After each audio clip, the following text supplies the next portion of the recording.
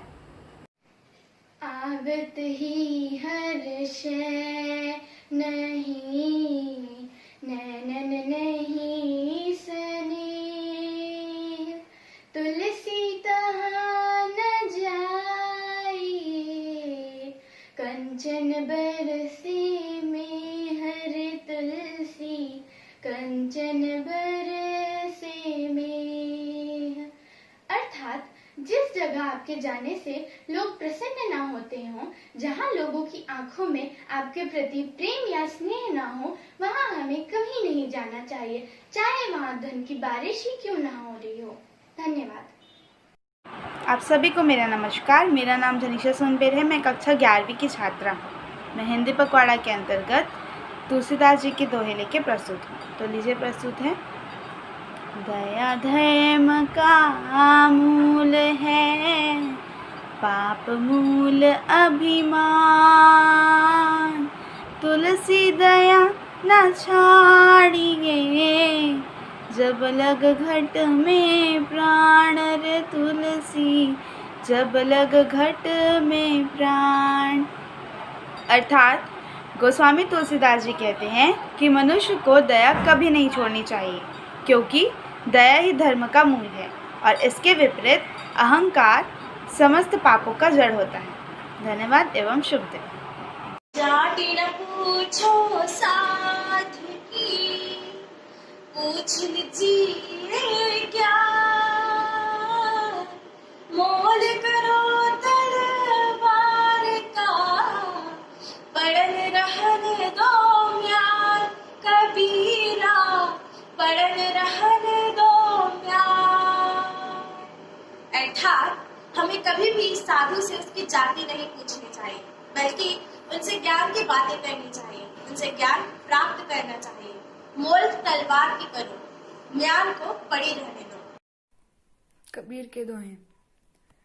बुरा जो देखन मैं चला, बुरा न मिले यो कोई, जो दिल देखा अपना, मुझसे बुरा न कोई कबीरा, मुझसे बुरा न कोई। इस पंक्ति का आशय यह है कि अगर हमारे मन में खोट हो तो हम दूसरों को भी खोटी समझने लग जाते हैं, और अगर हमारा मन अच्छा हो, साफ हो, सबके प्रति अच्छी व्यवहार हो, तो हम दूसरों को भी अपनी तरह अच्छे तरीके से देखते हैं। ये हमारे नजरिए के ऊपर निर्भर करता है कि हम क्या दूसरों के बारे में सोचते हैं। जो बढ़न को लघु कहे, नहीं रहिम घट जाही, गिरधर मुरली धर कहे, कुछ दुख मानत नाही रही माँ, कुछ दुख मानत नाही। अर्थात रहीम कहते हैं कि किसी भी बड़े को छोटा कह देने से उनकी महत्ता कम नहीं हो जाती। जैसे पर्वत धारण करने वाले श्री कृष्ण को मुरलीधर कहने से उनकी प्रतिष्ठा कम नहीं होती। धन्यवाद। धीरे धीरे रे मना, धीरे सब कुछ हो, माली सींचे सो घड़ा, ऋतु आए फल होए कबीरा, ऋतु आए फल होए। अर्थात कबीरदास जी अपने मन को समझाते हुए कहते हैं कि हे मन, दुनिया का हर काम धीरे धीरे ही होता है, इसीलिए सब्र करो। जैसे माली अपने बगीचे को कितने ही पानी से क्यों ना सींच ले, परंतु वसंत ऋतु आने पर ही फूल खिलते हैं। नमस्कार, मैं हिमशिखा यादव कक्षा 12वीं से हिंदी दिवस के अवसर पर आपके समक्ष गोस्वामी तुलसीदास जी की दोहा पढ़ने जा रही हूँ। तुलसी साथी विपत्ति के, विद्या विनय विवेक, साहस सुकृति सुसत्य व्रत, राम भरोसे एक रे तुलसी, राम भरोसे एक। और तुलसी जी कहते हैं कि किसी विपत्ति या किसी बड़ी परेशानी के समय आपको ये 7 गुण काम आएंगे।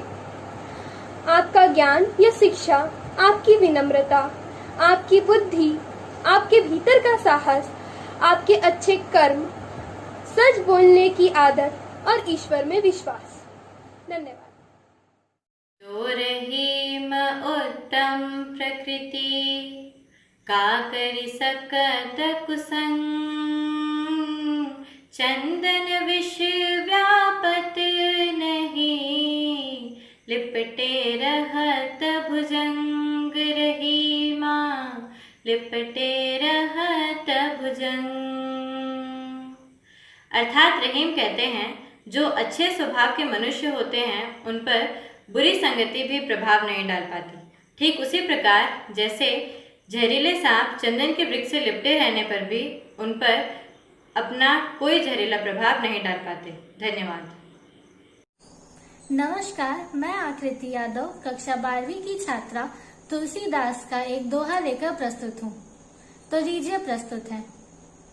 तुलसी इस संसार में भांति भांति के लोग, तुलसी इस संसार में भांति भांति के लोग, सबसे हंस मिल बोलिए नदी नाव संजोग रे तुलसी नदी नाव संजोग।